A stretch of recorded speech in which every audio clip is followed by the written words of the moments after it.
Cristo nossa paz. Meu irmão, minha irmã, você escutou? Você deu atenção? Quais foram as primeiras palavras que Jesus ressuscitado pronunciou, manifestando-se ao mundo? Quais foram? Foram as palavras pronunciadas às mulheres. Alegrai-vos. Cristo volta da morte. Alegrai-vos. Em hebraico, na realidade, foi Shalom, a paz. A paz esteja convosco. A paz esteja convosco.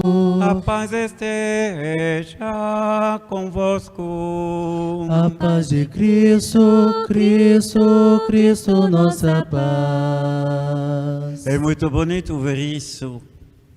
As primeiras palavras que o anjo pronunciou a Maria no dia da Anunciação, alegra-te, caire em grego, shalom em hebraico, a alegria e a paz. Agora, você percebeu, logo depois de pronunciar esta saudação de alegria e de paz, vêm as palavras seguintes: não tenhais medo. Não tenhais medo e de anunciar aos meus irmãos. Não tenhais medo, pois é, meu irmão, depois da ressurreição de Jesus, o mal não pronunciou ainda a sua última palavra. Por isso, o medo ainda pode acontecer, mesmo depois da ressurreição de Jesus. A vitória de Jesus é luminosa, resplendente, tudo bem. Você já matou um bicho como uma galinha, um pato, uma cobra? O que acontece quando você corta a cabeça da galinha, do pato ou da cobra? Foge, sem cabeça. Não tem mais a fonte da vida. Está morta. Mas ela corre ainda, viu? É a mesma coisa. A ressurreição de Jesus é a vitória definitiva sobre o mal, sobre a serpente, sobre o diabo. Definitiva, mas ele mexe ainda o rabo, viu? Ainda mexe o rabo. Mas não tenhas medo, diz Jesus.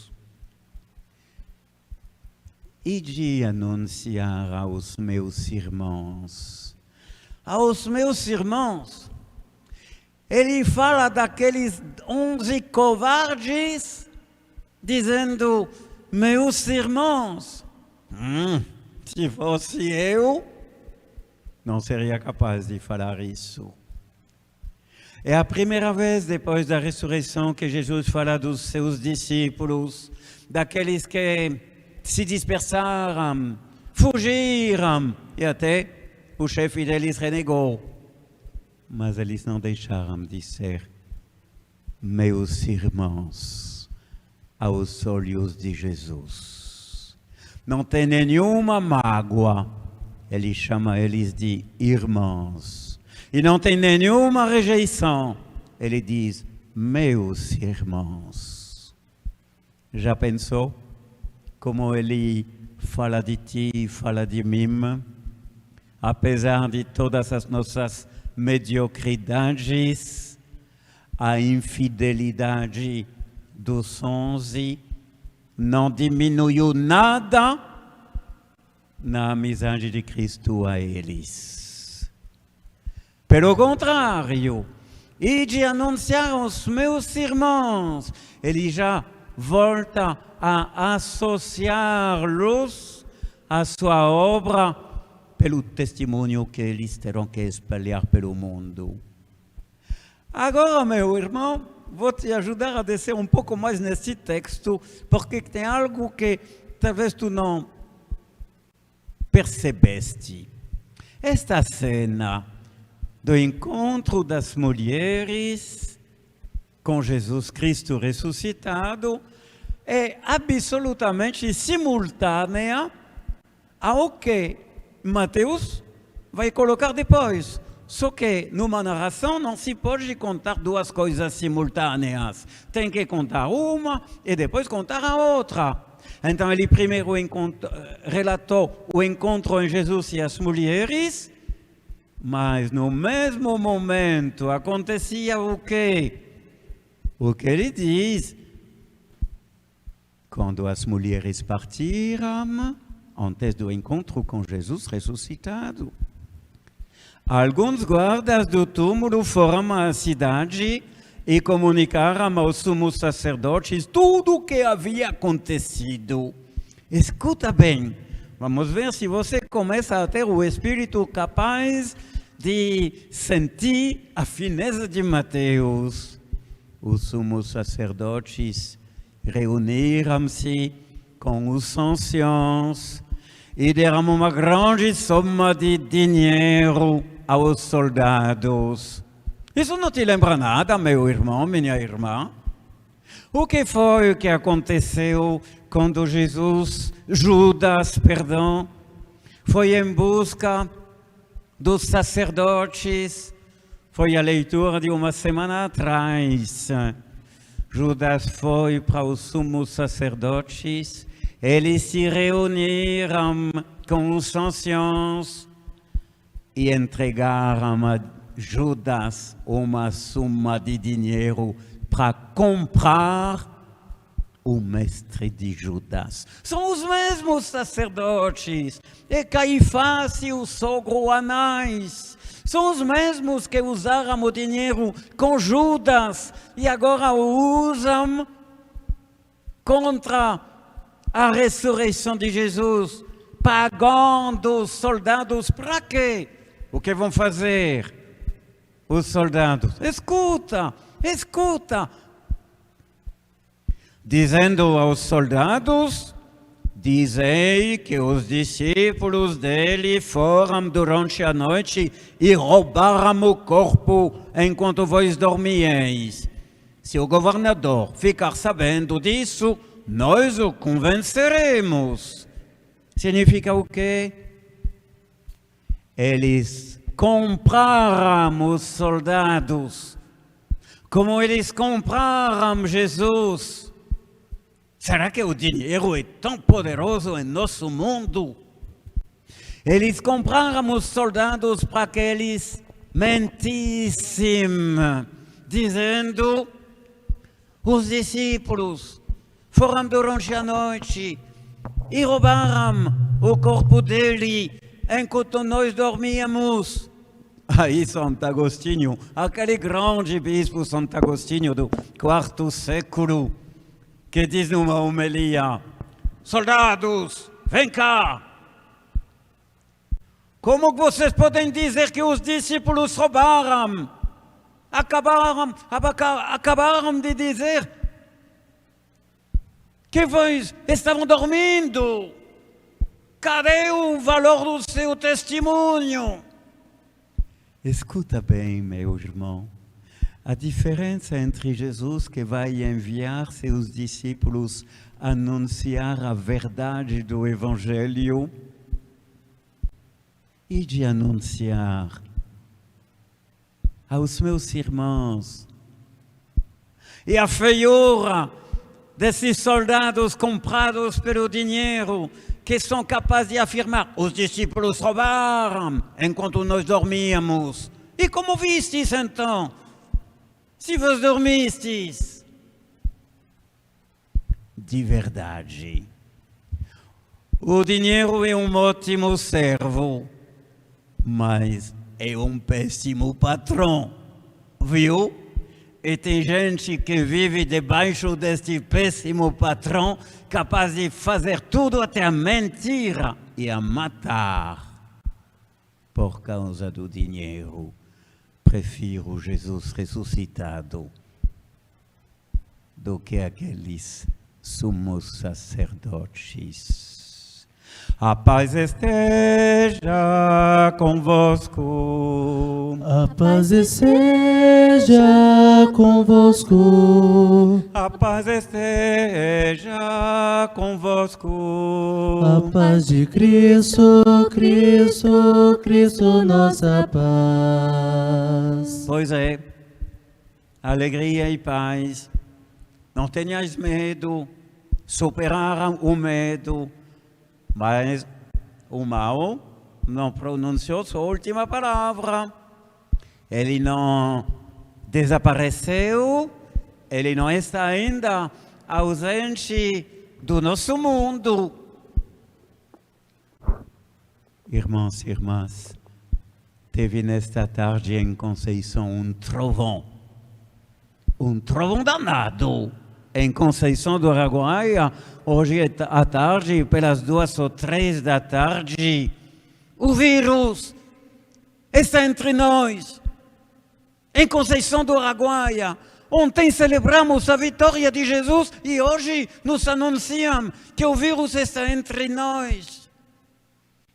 Ele já estava, mas ele estava dissimulado, enquanto hoje, graças a Deus, ele apareceu na plena luz. E a pessoa que o contractou vai poder ser cuidada.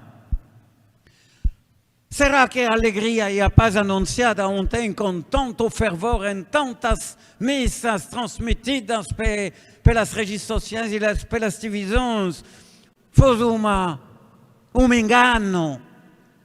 Foi uma mentira? Não. Meu irmão, não foi engano e não foi mentira. O mentira não está do lado do anúncio da ressurreição. A mentira está do lado do mal, que continua mexendo o rabo mesmo quando a cabeça foi cortada. A mentira está na boca daqueles que se fecharam para não acolher a ressurreição. Aqueles sumos sacerdotes capazes de tudo contra Jesus, hoje contra os próprios soldados. O que Jesus nos pede então? A paz esteja convosco. A paz esteja convosco.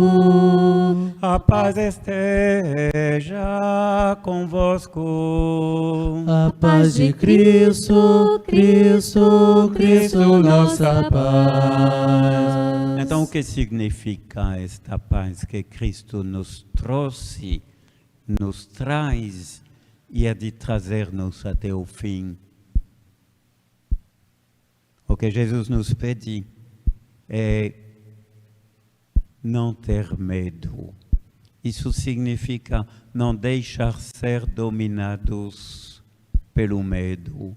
Pelo contrário, deixar a confiança em Jesus ressuscitado dominar em ti, em mim, em todos nós e aqueles que contactamos e de anunciar aos meus irmãos esta paz. Mas então com esta paz vamos rejeitar então toda a disciplina do distanciamento social, das barreiras sociais para proteger a vida? Jamais. Enquanto o bicho ainda mexe o rabo, cuidado, ele pode te derrubar. Ele pode te derrubar. O Evangelho nos coloca diante da resistência das forças do mal à vitória definitiva de Jesus. Essa guerra contra o vírus não é uma brincadeira. E devemos que colocar isso em nossa cabeça. O distanciamento não é uma brincadeira, é uma exigência de proteção da vida. A proteção da vida tem suas exigências. Aquele que zomba delas poderá até morrer e provocar mortes. Mas aquele que, confiando em Jesus Cristo e seguindo as orientações racionais das nossas autoridades medicais, este experimentará que somos mais fortes. 3 palavras eu prometi deixar a todos os filhos e filhas dessa diocese de Conceição do Araguaia: paciência. O rabo do mal ainda continua ameaçando a gente, mesmo com a cabeça cortada. Paciência. Confiança em Jesus. Hoje ele diz estas palavras tão belas: alegrai-vos, paz, não tenhais medo. E também constância na disciplina que nos é pedida e da qual nós prestaremos conta. Paciência, confiança e constância. Não fazer coisas irrazoáveis que desafiam a saúde, que desafiam a paz. Cristo está conosco, mas não sem nós. A paz esteja convosco. A paz esteja convosco. A paz esteja convosco. A paz de Cristo, Cristo, Cristo, nossa paz.